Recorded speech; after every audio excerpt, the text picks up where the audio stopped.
Nah, ini kalau pakai upward slope channel, yang di atasnya juga kita kasih garis lagi. Nah, ini nanti ada menunya tersendiri di chartingnya Philip, chartingnya Poems, itu ada yang namanya channel.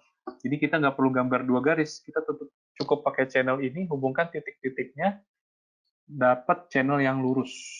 Seperti ini ya, bagus ya. Nah, tadi berarti apa? Kemungkinan kalau seperti ini, dia masih akan bergerak terus ya. Karena ini upward slope channel, kemungkinan masih akan uptrend sampai dia tembus ke bawah, tembus dari apa namanya tadi, lower channelnya. Kalau dia tembus ke lower channelnya, tembus ke bawah, breakdown, berarti tanda-tanda pembalikan arah, reversal dari uptrend menjadi downtrend. Ya, gampang ya, tinggal hubungkan titik-titik high-nya, kemudian hubungkan juga titik-titik low-nya. Lalu ini yang downward slope channel, berarti dia lagi downtrend. Kita tinggal menghubungkan sama titik-titik high-nya dan juga titik-titik low-nya. Seperti itu. Nah, ini dari contoh saham Akra ya, AKR Corporindo 2018, itu dia mengalami penurunan. Nah, kita lihat tuh, bagus tuh chartnya. Kita lihat dia masih bergerak turun karena dia masih di downward slope channel, tapi kita lihat di November dia harga atau candle sudah bergerak bergerak mendekati upper channel-nya. Nah, ini bagus nih kalau dia tembus upper channel-nya, kemungkinan itu adalah reversal atau pembalikan arah dari downtrend menjadi uptrend. Seperti itu. Jadi trendline itu penting, channeling juga penting, bagus sekali. Untuk yang sederhana ya, karena kita masih dasar sekali. Kemudian ini yang sideways channel. Nah, yang sideways channel ini berarti dia bergerak menyamping, ke samping, sideways, consolidate. Kita lihat di situ, ini ada contoh dari saham Sri Rejeki Isman, periode 2018 dia mengalami fase sideways ya. Nah, ini kita bisa gambar channelnya. Nah, kalau kita gambar channelnya ini, kita bisa tradingin dengan strategi buy low, sell high ya. Beli di bawah, jual di atas. Nah, ini nanti ada hubungannya dengan yang materi selanjutnya, yaitu support dan resistance. Support itu batas bawah, resistance itu batas atas. Karena nanti saham akan bergerak di range support dan di range resistance. Ini contoh yang sideways ya. Kita hubungkan titik-titik high-nya, level-level high-nya dia sempat di harga tersebut, kemudian low-nya juga kita hubungkan ya. Jadi ini di range 310 ya ke 370. Lumayan ya. Kalau kita tradingin ini, kita bisa dapat spread mungkin sekitar 60 sampai 50 perak. Nah, tren merupakan salah satu konsep paling penting ya dalam analisa teknikal, benar memang sangat penting. Jadi sebelum kita mau trading, sebelum kita masuk ke suatu saham untuk trading, entah ya mau saham, mau forex, mau indeks, mau futures, atau mau komoditi, tetap harus kenali trennya kalau kita mau trading. Tren hanya merupakan interpretasi mengenai arah umum pergerakan suatu saham. Pada prakteknya, trader biasa menggabungkan analisa tren dengan analisa teknikal lainnya untuk menentukan strategi trading. Itu dia. Nanti akan masuk ke support resistance dan juga indikator. Sebagai contoh, ada juga tren yang tidak mudah dikenali. Nah, yang sebelah kiri itu trennya mudah dikenali ya, uptrend itu. Sementara yang kanan agak susah dikenali, ya sebenarnya ya sideways terus mau turun ya. Cuman maksudnya sahamnya tuh nggak liquid gitu. Jadi kalau bisa ya hindari saham-saham yang tidak liquid seperti yang sebelah kanan ini, supaya kita kalau mau trading nanti nggak nyangkut gitu. Takutnya kita bisa beli tapi nggak bisa jual. Nah, langsung kita masuk ke materi yang selanjutnya. Ini juga dasar ya, setelah trend line, channel, ini support dan resistance. Kita harus memahami konsep dari support dan resistance. Apa itu support, apa itu resistance, itu sudah ada di tabel yang di bawah. Bapak Ibu sekalian langsung lihat aja di tabel yang di bawah ya. Itu ada support dan ada resistance. Ini pengertiannya. Apa itu support? Support adalah level-level harga rendah tertentu di mana seller sudah tidak bersedia menjual lagi karena dinilai terlalu rendah. Kata kuncinya Bapak Ibu sekalian ada di seller dan di menjual. Ya. Harganya sudah rendah, di mana seller sudah tidak bersedia menjual lagi karena dinilai sudah terlalu rendah. Berarti istilahnya adalah istilah lain dari support itu adalah oversold. Oversold itu adalah jenuh jual, harganya sudah terlalu rendah. Berarti si seller udah nggak mau agresif lagi nih jual, karena udah kemurahan. Kemudian kalau resisten adalah level-level harga tinggi tertentu di mana buyer sudah tidak bersedia membeli lagi karena dinilai terlalu tinggi. Nah, di sini kata kuncinya beda, yaitu buyer, pembeli, dan tidak bersedia membeli lagi. Dia sudah overbought atau jenuh beli. Karena apa? Karena sudah dianggap terlalu mahal. Jadi mungkin sebagai contoh, kalau kita mau gambar-gambar lagi, bagus sekalian ya. Mohon maaf sekali lagi gambarnya nggak bagus. Ya, sebagai contoh misalnya harga suatu saham bergerak, ya, sebenarnya nggak harus sideways sih. Uptrend maupun downtrend kita bisa gambar tuh support dan resistennya. Ya, misalnya kalau misalnya lagi sideways ya, karena kita tadi habis bahasnya sideways, harga sahamnya bergerak sideways gitu. Seperti ini sebagai contohnya. Nah, ini kita bisa gambar yang namanya level support. Caranya gimana? Tinggal menghubungkan titik-titik terendahnya aja. Nih, kita hubungkan ini, kita tarik yang namanya garis. Ini jadi level support. Kemudian kalau level resisten, kita hubungkan titik-titik high-nya atau titik-titik tertingginya, ya, pernah di berapa, dan jadilah ini garis resisten. Seperti itu. Ya. Jadi nanti sebenarnya asumsinya saham akan bergerak mengikuti ini, support dan resistance-nya. Saham akan bergerak di range antara support dan resistance-nya. Ini bisa kita anggap support ini, kalau kita cari pengandaian, ya misalnya support ini lantai rumah kita ya, lantai. Kalau misalnya resistance, berarti dia apa? Ya, plafon ya, plafon ya. Jadi kalau misalnya kita lempar bola tenis misalnya, ke lantai, dia akan membal. Kalau kita lemparnya kencang, dia akan membal ke plafonnya seperti itu. Nanti udah sampai plafon, dia balik lagi ke lantainya seperti itu. Jadi nanti di bawah ini adalah level oversold, jenuh jual, harganya sudah kemurahan, makanya dia rebound, membal. Dan yang level atas ini adalah overbought, resistance. Jenuh beli, udah ketinggian, jadi dia koreksi, turun lagi. Ya. Jadi kalau ada penurunan, lalu membal ke atas, itu namanya rebound. Kalau ada kenaikan, membalnya ke bawah, itu kita namakan koreksi atau correction. Oke, kita balik lagi ke materi. Nah, sebagai contoh masih di saham yang sama, Serial tadi ya, dia bergerak sideways. Ini kita bisa tentukan support dan resistennya. Di bawah ini adalah support, di atas ini adalah resistance. Dia akan bergerak di range in. Nah, ini kita bisa tradingkan tadi. Buy low, sell high. Buy on support, sell on resistance. Ya, karena kalau misalnya dia masih bergerak sideways gini, kemungkinan masih ke depannya masih bergerak sideways sampai kalau dia tembus ke atas, kemungkinan akan uptrend. Kalau dia tembus ke bawah, kemungkinan akan downtrend. Seperti itu. Pokoknya dia kalau tembus dari channelnya, itu dia akan melanjutkan pergerakan. Tembus ke atas, lanjut naik, tembus ke bawah, lanjut turun. Nah, sebagai contoh yang tembus ke atas ya ini nih. Ini contoh dari ICBP, dia sideways lama ya, dari 2017 ke 2019, sideways. Cuma sideways-nya ya di harga yang udah cukup mahal. Di level 7.990 sampai level 9.280 di sideways. Bisa dibilang 2007, ini 2 tahun ya, 2017 tahun, 2018 tahun, hampir setahun, pas akhir 2018, dia ke atas, tembus naik. Nah, kita lihat sini, dia selama sideways ini, kita bisa tradingkan Bapak Ibu sekalian. Pakai strategi apa tadi? Buy low, sell high. Ya. Kapan kita bisa mulai masuknya? Ini kan baru terbentuk low di sini sama high di sini. Kita bisa mulai masuk di sini mungkin.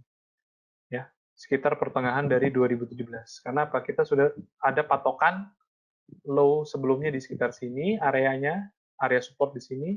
Kemudian kita ada patokan area resistance-nya di sekitar ini. Nah, mungkin kita bisa mulai buy di sini. Lalu jualnya kapan? Kalau dia sudah ke area resistance-nya. Tunggu lagi nanti ke bawah. Kalau di area support, kita beli lagi. Kapan jualnya? Begitu dia mendekati area resistance. Turun lagi ke area support, nanti jualnya pas di area resistance. Nah, ini mungkin tidak sering ya. Dan trading yang seperti ini sebenarnya yang cukup baik. Kenapa? Karena ini adalah bisa dibilang seperti position trading ya. Jadi benar-benar mencari momentum yang tepat gitu. Kadang-kadang kalau dengan jangka yang pendek sekali itu lebih banyak false signal atau whipsaw ya. Jadi lebih banyak gagalnya gitu. Kalau misalnya jangkanya sangat pendek sekali. Nah ini tapi kan jangka sekitar 2 tahun, tapi mungkin jarang-jarang. Tapi kalau kita ini position trading, sebenarnya kita bisa masuk buy banyak gitu ya dengan lot jumlah banyak supaya nanti keuntungannya juga lebih maksimal. Tapi memang jarang-jarang.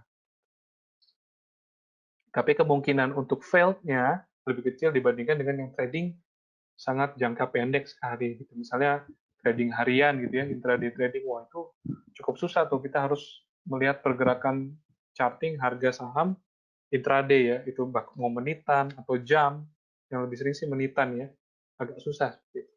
Tapi kalau lebih panjang jangkanya ya, ini berarti kan long term trend ya, karena lebih dari 6 bulan, lebih dari setahun, ini lebih banyak opportunity-nya dan kemungkinan benarnya lebih tinggi. Tapi tetap saja ya, jangan terlalu percaya 100% dengan analisa teknikal. Nah, selain strategi buy low sell high yang kita bisa mulai di pertengahan 2017 ini, karena sudah terbentuk low-nya di sini dulu, high-nya di sini, kita baru bisa mulai kalau dia sudah membentuk low yang kedua setelah low yang pertama. Kita beli di sini, kita jual di sini, atau jual di sini juga boleh, beli lagi, jual di sini, beli lagi, jual di sini. Nah, itu ada 3 kali ya kesempatan. Bisa juga kita tungguin kalau dia, cuman ini lama jadinya. Mungkin enaknya disambi ya. Buy low, sell high, buy low, sell high, buy low, sell high, sambil menunggu apakah si harga ini, price ini break ke atas. Kalau dia break ke atas, kemungkinan dia akan melanjutkan tren kenaikannya. Seperti yang saya bilang tadi. Kalau dia breakdown ke bawah, nah itu yang bahaya.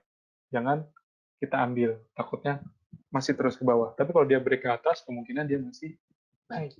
Seperti ini contohnya dia break di bulan Desember ya, 2018, masih lanjut naik ke depannya, ke level 10 ribuan. Gitu. Jadi bisa pakai dua strategi pada saat market sedang sideways seperti ini. Buy low, sell high, sambil menunggu dia breakout resistance. Nah, di support dan resistance ini ada yang namanya role reversal atau pembalikan peran. Yang tadinya level resistance bisa berubah menjadi support. Atau kebalikannya, yang tadinya support bisa berubah menjadi resistance. Sebagai contoh tuh di bawah. Ya, yang ini. Kita lihat chart yang warna orange ini, ya, mencoba mengetes resistance-nya nih yang warna biru.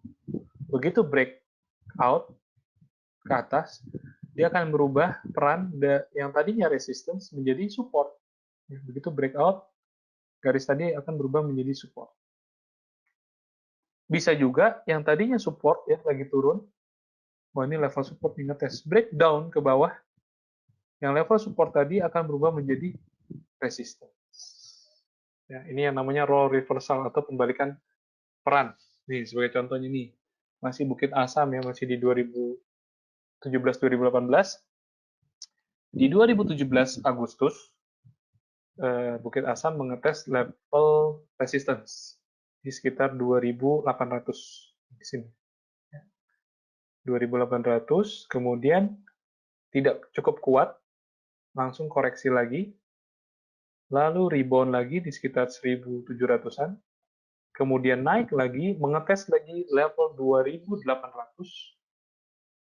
lalu break out ke atas. Nah, begitu dia breakout ke atas, ya, yang 2800 tadinya adalah resisten berubah peran menjadi support. Kita lihat di situ. Di sini dia masih resisten, koreksi, rebound, naik ke atas, mengetes resisten tadi, breakout, yang tadinya resist berubah menjadi support.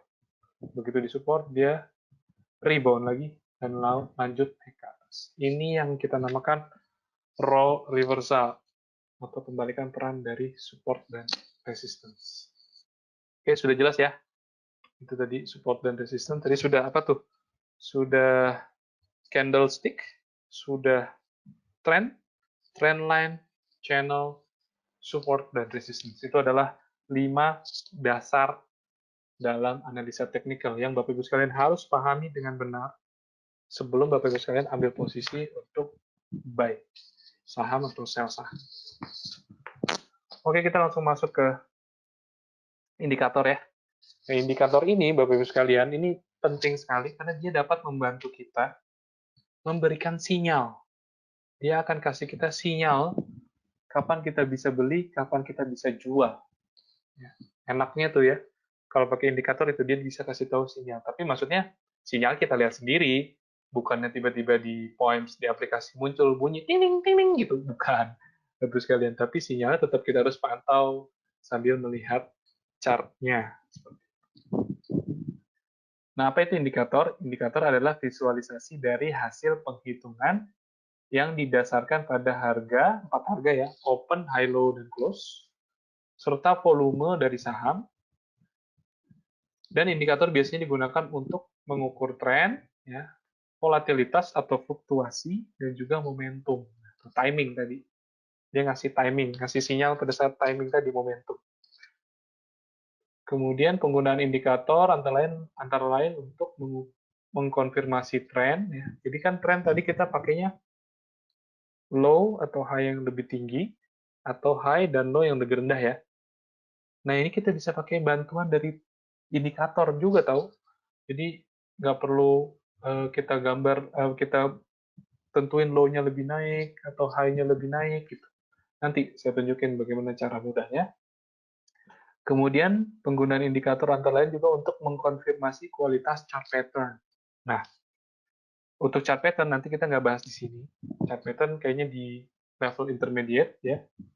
Nah, kalau nggak bulan depannya lagi Bapak Ibu sekalian, karena nanti kita akan selang-seling dengan analisa fundamental juga ya. Biasanya analisa fundamental akan dibawakan oleh Marta. Nah, chart pattern itu kita bahas di level intermediate, itu banyak sekali chart pattern Bapak Ibu sekalian.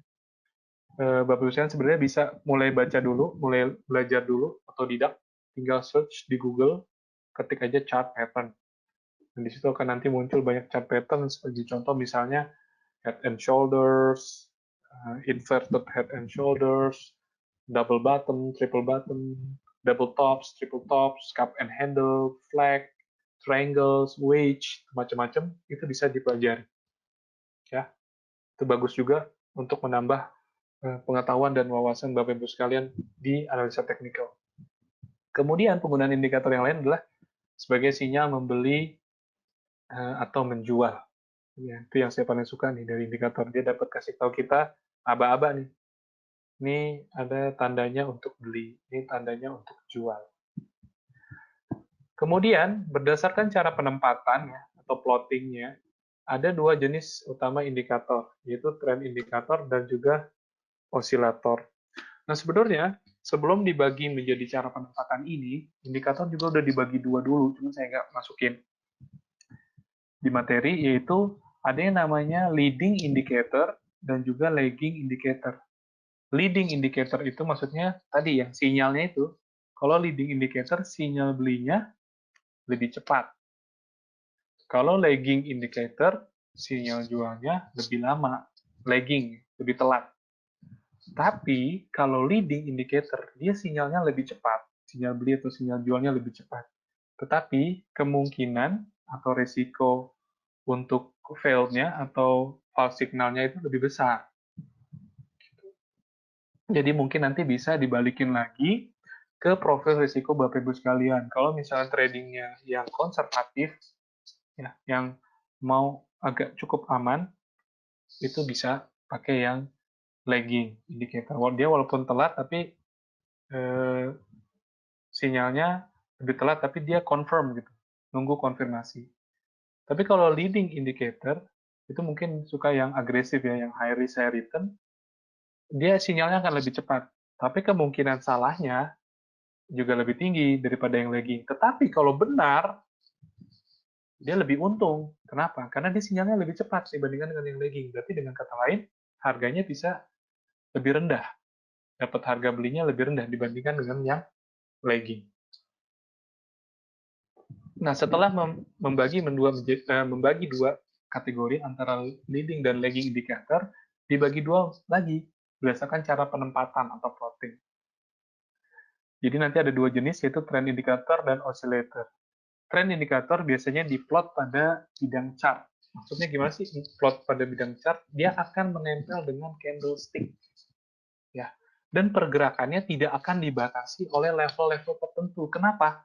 Karena dia akan bergerak terus mengikuti kenaikan dan penurunan harga saham. Ya, kenapa? Dia ditempatkannya di candle, nempel dengan candle. Akan terus bergerak, candle naik, dia naik, candle turun, dia turun. Kalau oscillator biasanya diplot pada bidang tersendiri. Misalnya di atas atau di bawah bidang chart. Biasanya sih di bawah dari chart, ya, di bawah dari candlestick. Nah, bedanya dengan trend indikator, kalau oscillator, dia ada levelnya. Ditempatkan di kisaran level tertentu. Biasanya, misalnya 0 sampai 100% atau minus 50 sampai 50%. Nah, biasanya yang akan kita pakai adalah yang ada level 0% sampai 100%. Gitu. Jadi nanti harganya akan bergerak di range 0% dan 100% aja, naik turun. Gitu. Membal, rebound, koreksi, rebound, koreksi, rebound, koreksi. Nah, itu ada catatan di bawah. Ya, ini makanya saya tebelin. Ini penting nih Bapak Ibu sekalian. Trend indikator lebih tepat digunakan pada saat market sedang trend. Ya, bergerak trend. Trend itu gimana? Trend naik dan trend turun. Bullish, bearish. Uptrend, downtrend. Itu pakainya trend indikator. Lebih tepat ya. Bukannya harus, tapi lebih tepat, lebih cocok. Tapi kalau oscillator lebih tepat digunakan atau lebih cocok digunakan pada saat market sedang sideways. Jadi kalau lagi sideways cocoknya pakai oscillator. Nah, langsung kita masuk ke indikator yang pertama. Kita akan bahas 3 ya nanti ya. Moving average, stochastic, oscillator, dan juga MACD. Ya. Nah, moving average atau MA, dia adalah, kalau kita bahasa Indonesia ini adalah rata-rata bergerak ya. Rata-rata bergerak kalau bahasa Indonesia. Nah, moving average ini memplot rata-rata pergerakan harga saham yang telah terjadi. Kegunaannya bisa untuk menentukan tren, tadi ya, membantu kita menentukan trennya lagi uptrend atau lagi downtrend, serta menentukan timing dalam trading. Simple moving average, ya, kita nanti belajarnya simple moving average. Jadi moving average itu ada 4 Bapak Ibu sekalian. Ada simple moving average, ada exponential moving average, ada weighted moving average, ada juga smoothed moving average. Ya. Cara penggunaannya keempatnya sama saja. Cuman yang membedakan adalah sensitivitas. Ya. Sensitivitas dari masing-masing moving average tersebut. Yang paling sensitif adalah weighted. Ya. Yang kedua eksponensial, yang ketiga baru simple moving average yang tidak terlalu sensitif. Kalau yang smoothed itu paling tidak sensitif. Jadi yang paling mendekati dengan candle adalah yang weighted. Yang pertengahan adalah eksponensial dan yang paling jauh dari candle adalah simple moving average. Nah, balik lagi, kalau misalnya pakai yang weighted dengan resiko dia sangat sensitif, kemungkinan terjadinya false signal atau whipsaw itu cukup besar. Karena apa? Dia akan sering berubah-ubah karena dia lebih sensitif terhadap pergerakan harga. Kalau harganya naik, dia langsung ikut naik. Kalau harga turun, dia langsung ikut turun. Kalau eksponensial di tengah-tengahnya. Nah, kalau simple moving average itu yang paling kurang sensitif. Tapi apa? Tadi balik lagi, leading, lagging. Ya. Kalau misalnya leading, ya lebih cepat, tetapi risiko false signal lebih tinggi. Tapi kalau misalnya benar, lebih untung. Tapi kalau misalnya simple moving average, dia lebih agak kurang sensitif, tapi lebih confirm sinyalnya seperti itu. Nah, rumus dari moving average, simple moving average adalah ini, sigma n per n. Nah, kalau eksponensial dan weighted beda lagi rumusnya, karena dia lebih ada pembobotan lebih. Ya. Jadi rumusnya berbeda. Nah, rumusnya ini adalah sigma n per n. Tapi sekali lagi kita tidak perlu membahas rumus ini secara mendalam ya. Kita tidak sedang kuliah manajemen operasional di sini karena kita sedang belajar analisa teknikal. Kita tidak perlu lagi menghitung ini karena aplikasi sudah menyediakan garis moving average. Kita tinggal setting yang namanya time period-nya aja ya nanti. Oke. Nah, contoh misalnya dari moving average rumusnya sigma n per n. Contoh singkat aja ya. Misalnya periode 5. Berarti itu 5 hari. Jadi 5 hari ke belakang harga closing-nya dimasukkan ke rumus ini. Jadilah dapat sebuah harga yang sudah dirata-ratakan. Nah, itu akan menjadi sebuah titik sebenarnya. Nah, titik-titik tersebut itu kita sambungkan dan jadilah berupa garis seperti ini. Ya. Nah, time period atau parameter itu bisa kita setting. Nah, sebagai contoh nih, saya setting garis moving average ya, simple moving average periode 20. Periode atau parameternya 20. Berarti 20 itu maksudnya apa? 20 hari ke belakang, harga closing sahamnya dimasukin ke rumus tadi, sigma n per n, jadilah rata-ratanya itu di sebenarnya dikasih titik. Nah, titik-titik itu kalau disambung, jadilah sebuah garis moving average yang warna biru ini. Itu dia. Fungsi dari garis moving average ya seperti ini. Adalah yang pertama tadi apa? Membantu kita menentukan tren. Bagaimana caranya? Kalau garis moving average-nya miring ke atas, miring ke arah atas, itu berarti lagi uptrend.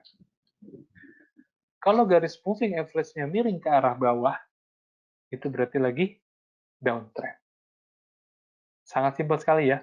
Atau bisa juga begini, kalau pergerakan harga atau candlestick berada di atas garis moving average, berarti itu lagi uptrend. Sebagai contoh ini, candlestick berada di atas garis moving average. Ya, mayoritas berada di atas ya. Ada juga yang di bawah nih, tembus ke bawah. Tapi kan mayoritas kebanyakan berada di atas. Berarti itu lagi uptrend. Nah, kalau mayoritas candlestick berada di bawah garis moving average, berarti itu lagi downtrend. Sangat simpel. Ya. Bisa juga tadi, kalau garis moving average-nya miring ke atas, uptrend, kalau lagi miring ke bawah, berarti dia downtrend. Nah, bagaimana kalau yang ini nih? Ya, ada yang landai begini ya, tidak signifikan yang di daerah sini nih. Ini tidak jelas uptrend atau downtrend, ini juga tidak jelas uptrend atau downtrend. Kenapa? Karena tadi balik lagi, trend indikator dalam hal ini moving average lebih tepat digunakan kalau lagi trending. Kalau kayak gini kan berarti lagi apa nih? Lagi sideways nih di sekitar bulan Juni sampai November ya, Juni sampai November 2018 ini lagi sideways ya kan? Lagi ke samping. Jadinya tidak terlalu tepat kalau kita pakai moving average. Begitu dia lanjut, nah ini baru tren. Nah ini cocok pakai moving average. Tren ke atas nih uptrend. Mayoritas candle berada di atas moving average dan juga moving average menghadap miring ke atas, ini lagi uptrend. Di sini downtrend lagi. Sini naik lagi uptrend. Nah, dengan satu garis aja kita sudah bisa trading sebenarnya menggunakan moving average. Dia sudah ada sinyal beli dan sinyal jual. Sinyal belinya adalah pada saat candle menembus moving average dari bawah ke atas, itu adalah sinyal beli. Nah, sebagai contoh misalnya di sini nih. Beli di sini, tembus ke atas, pas tembus ke bawah lagi, jual. Pas tembus ke atas lagi beli, ya ternyata terus tembus ke bawah. Nah, jual. Nah, mungkin di sini kita bisa bilang fail ya. Kenapa fail? Karena di sini masih agak sideways. Begitu dia tembus ke atas lagi, nah, baru nih, naik ke atas ya. Terus naik ke atas. Nah, begitu tembus confirm ke bawah, bisa kita sell di sini. Nah, pas di sini kita belum ambil action dulu, ternyata masih sideways. Nah, begitu yang signifikan di sini nih. Buy di sini, nanti terus jualnya, mungkin bisa jual di sini, sell. Tembus lagi ke atas, bisa buy lagi. Tembus ke bawah lagi, sell lagi. Tembus ke atas, buy lagi. Pas ke bawah, sell lagi. Seperti itu. Jadi ini kita namakan swing trading kalau seperti itu. Oke. Nah, kalau kayak gitu kan mungkin satu garis agak bingung nih. Bagaimana kalau kita masukkan satu garis lagi? Supaya sinyalnya lebih jelas. Kalau tadi kan satu garis agak kurang jelas ya. Kan kita pakai dua garis aja. Kita pakai dua garis dengan parameter atau time period yang berbeda. Yang satu kita pakai periode 20, yang satu lagi pakai periode 50, 20 hari dan 50 hari. Caranya gimana? Kita menunggu sinyal crossing. Sinyal crossing itu kita namakan kalau beli golden cross, kalau jual dead cross. Nah, kapan itu golden cross? Golden cross adalah pada saat moving average yang lebih pendek atau lebih kecil memotong moving average yang lebih panjang atau yang lebih besar periodenya dari bawah ke atas. Jelas Bapak Ibu? Golden cross atau buy signal adalah pada saat garis moving average yang lebih kecil memotong garis moving average yang lebih besar dari bawah ke atas. Lalu kapan sinyal jualnya? Dead cross, sell signal. Pada saat moving average yang lebih kecil, periode 20 memotong yang 50 dari atas ke bawah, kebalikannya. Ya, berarti beli di sini, jual di sini, ada sinyal beli lagi ternyata. Golden cross lagi di situ. Kemudian kapan jualnya? Pada saat crossing lagi, 20 motong yang 50 dari atas ke bawah. Lalu nggak lama dari situ, karena masih agak sideways, dia ada crossing lagi.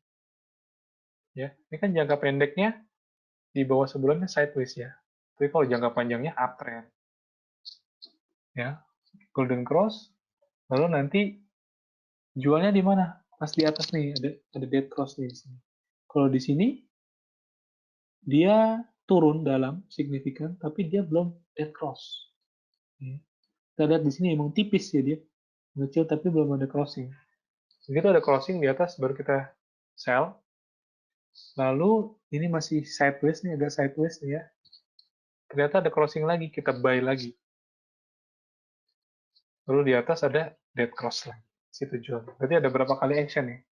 Ini selama 2018 dari sekitar Juni ya, Juni terus sampai ke 2020 awal tuh kita trading satu kali, dua kali, tiga kali, empat kali action buy, empat kali action sell, ya kurang lebih setahun setengah, ya setahun nggak nyampe setahun setengah sih ya, mungkin setahun 3 bulan seperti itu. Kita bisa empat kali aksi jual beli. Ini kita namakan position trading, bisa juga dibilang swing trading ya. Kalau swing trading mungkin agak lebih pendek, tapi ini karena agak lebih panjang nih, position trading. Mencari benar-benar position terbaik untuk buy dan sell menggunakan indikator moving average. Jelas ya moving average. Lalu ke indikator stokastik. Nah, stokastik ini dia osilator masuknya. Kalau tadi kan moving average masuknya ke trend indikator. Kalau osilator merupakan indikator momentum yang menunjukkan posisi harga relatif terhadap kisaran harga dalam periode tertentu. Jadi high-low range. Harga tertinggi, harga terendah. High-low range. Stokastik memiliki level 100% dan 0%. Maksimumnya 100, minimumnya 0. Kemudian ada dua area. Ya. Ini perlu dipahami ya, perlu dicatat juga ini ada dua area dalam stokastik, yaitu area oversold, jenuh jual, dan juga area overbought atau jenuh beli. Oversold ini apabila stokastik berada dalam area 0% sampai 20%. Kalau overbought atau jenuh beli, stokastik berada di area 80% sampai dengan 100%. Ya, jadi diingat-ingat ya, oversold itu berarti yang jenuh jual di bawah, areanya 0 sampai 20, kalau overbought 80 sampai dengan 100. Nah, biasanya beberapa chart platform menggunakan parameter 1033, 833, atau 1433. Nah, ini parameter ini tidak harus terlalu dipusingkan ya, apalagi nanti ada percentage K, percentage D, itu udah masuk ke rumus-rumus. Kita tidak perlu memusingkan itu karena sudah ada aplikasinya, tinggal kita tampilkan stokastik lalu kita setting mau 1033, 833 periodenya atau 1433 ya. Sebenarnya 1433 ini ya atau 1033 ini moving average ya, periode dari moving average, karena moving average itu adalah induk dari berbagai indikator turunan. Ya. Induknya tuh moving average, turunannya banyak. Menggunakan moving average juga, tapi dengan rumus yang berbeda-beda. Gitu. Nah, 1433 itu periodenya atau parameternya. Nah, biasanya settingan di aplikasi chartingnya Philip, Poems itu udah yang 1433. Jadi kita tidak perlu ganti-ganti lagi. Yang penting apa? Yang penting bagaimana kita cara memakai, cara menggunakan dari indikator ini, stokastik ini. Sebagai contoh, tadi apa kalau osilator? Kalau yang pas saya di slide indikator, osilator lebih cocok ya, notes-nya ya, apa namanya, catatannya, ini osilator lebih cocok digunakan pada saat market sedang sideways. Gitu ya. Tadi ada area apa? Overbought dan oversold. Oke, ada dua area di dalam stokastik. Overbought itu 80 sampai dengan 100, oversold 0 sampai dengan 20. Bagaimana caranya kita menggunakan stokastik nih kalau lagi sideways? Caranya adalah apabila dua garis stokastik ya, yang warna biru dan merah ya, percentage D dan percentage K tadi yang saya bilang tidak perlu kita memusingkan diri dengan bagaimana cara rumusnya. Caranya adalah apabila dua garis tersebut berada di area oversold dan bersinggungan, ya crossing, lalu mengarah ke atas, ya, mengarah ke atas 20%, itu adalah sinyal beli. Kapan sinyal jual? Pada saat dua garis tersebut berada di area overbought, ya, overbought berarti 80% sampai dengan 100%, lalu mengarah ke bawah. Itu adalah sinyal jualnya. Lalu ternyata ada lagi di bawah dia, oversold, dan crossing. Ya udah, sinyal beli. Kapan jualnya? Pas di area overbought dan bersinggungan lalu mengarah ke bawah. Lalu kapan lagi ada peluang? Nah, di situ ada lagi ternyata. Dia sudah menembus 20% tuh ya, dan crossing di situ. Ternyata, walaupun tidak terlalu dalam ke bawah 20%, tapi dia sudah di area oversold. Kapan jualnya? Pas di area overbought. Bersinggungan dan mengarah ke bawah. Apakah ada lagi? Oh, ternyata ada lagi. Ya. Seperti itu seterusnya ya. Pas di area oversold, bersinggungan lalu mengarah ke atas, itu adalah sinyal beli. Lalu misalnya belum sampai ke atas, belum sampai ke area overbought, berarti kita jangan jual dulu. Jadi gini, kita harus disiplin ya. Bapak Ibu sekalian, kita harus disiplin. Itu adalah kuncinya kalau trading kita mau sukses, kita harus disiplin dalam menentukan sistem trading. Jadi ini sistem trading loh. Kita lagi sideways sahamnya. Kemudian kita mau masuk ke saham tersebut. Kita gunakan stokastik misalnya, satu indikator, dan support resistance misalnya. Kita harus konsisten di situ. Kalau kita harus disiplin. Kalau kita pakai stokastik, berarti nanti belinya pas oversold dan bersinggungan lalu mengarah ke atas, jualnya juga nanti pas overbought. Gitu. Pas overbought, bersinggungan, dan mengarah ke bawah. Kalau mau trading kita sukses, kita harus disiplin dalam menerapkan sistem trading yang sudah kita tentukan. Ya. Nanti kayak contoh di sini. crossing, beli. Belum sampai overbought sudah koreksi. Ya udah, biarin, tunggu aja di sini. Ternyata ada crossing lagi, boleh dua opsi, boleh nggak usah beli lagi atau tambah posisi. Tambah posisi, otomatis kalau kita punya jumlah lot lebih banyak akan lebih untung. Ternyata naik lagi di area overbought, lalu crossing mana ke bawah kita jual. Ya, seperti itu ya. Kalau lagi sideways, kita bisa pakai bantuan support dan resistance, dan juga kita bisa pakai bantuan dari stochastic oscillator. Nah, yang ketiga ini nih, yang paling unik nih. Dia unik. Kenapa unik?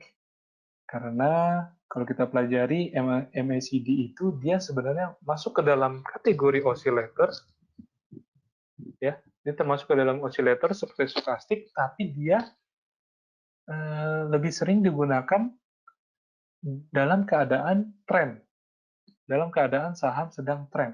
Ya, lebih cocok digunakan pada saat keadaan sedang tren, karena dia bukan tidak ada level yang membatasi. Kalau tadi sebagai contoh misalnya osilator stokastik, kemudian ada relative strength index, kemudian ada osilator yang lain, momentum, itu dia dibatasi oleh level bawah dan level atas, high-low range. Tapi kalau MACD, dia tidak dibatasi oleh level. Tapi, uniknya, dia masuk ke dalam osilator. Dan dia lebih sering dipakai kalau misalnya keadaan saham sedang dalam trend, baik itu uptrend maupun downtrend. Moving average MACD itu singkatan dari Moving Average Convergence Divergence, merupakan salah satu oscillator yang paling populer dan paling efektif. Nah, indikator MACD ini terdiri dari 3 bagian. Ada MACD line, signal line, dan MACD histogram. Ini saya suka pakai MACD juga nih. Nah, ini di bawahnya adalah rumusnya. Rumusnya. Nah, ini sebagai informasi aja, pengetahuan aja ya Bapak Ibu ya, kita tidak perlu membahas rumusnya karena sudah ada di aplikasi, tinggal kita masukin aja MACD-nya. Nah, indikator MACD-nya itu tadi terdiri dari MACD line, signal line, dan histogram. Untuk parameter atau time period-nya sudah tersetting default 12, 26, dan 9. Nah, saya sukanya pakai MACD line, MACD, indikator MACD, dia kan mirip kayak moving average tuh, ada 2 garis moving average juga kan ya, MACD line dan signal line tadi. Nah, juga dia ada histogramnya. Nah, ini saya suka pakai bantuan histogram nih. Nah, histogram ini, nah ini dia nih, penjabarannya. MACD pada umumnya digunakan dengan 2 cara. Yang pertama, pakai 2 garis tersebut kalau bersinggungan, signal line, crossover. Ya. Kalau MACD line memotong signal line dari bawah ke atas, itu dia golden cross. Kalau MACD line memotong signal line dari atas ke bawah, itu dead cross. Ya. Kemudian, selain 2 garis yang bersinggungan tadi, antara MACD line dengan signal line, itu kan mirip dengan yang indikator MA moving average ya. Kalau dia bersinggungan, golden cross. Kalau dia MACD line yang memotong signal line dari atas ke bawah, dead cross. Bisa juga kita pakai yang garis tengah. Nih, yang garis tengah ini nih. Di garis tengah ini, dia ini 0 nih sebenarnya. Ada garis di sebenarnya. Yang ada histogramnya nih, tengah-tengahnya garis. Itu dia namanya level 0. Kalau MACD line melewati level 0 dari bawah ke atas, ya, dari bawah nembus 0 ke atas, itu bullish, naik. Kalau MACD line memotong level 0 dari atas ke bawah, itu bearish. Nah, sebagai contoh ini nih. Ini kita plain ya, nggak pakai moving average, tapi pakainya MACD aja, nggak pakai stokastik juga. Harga sahamnya lagi naik turun ya.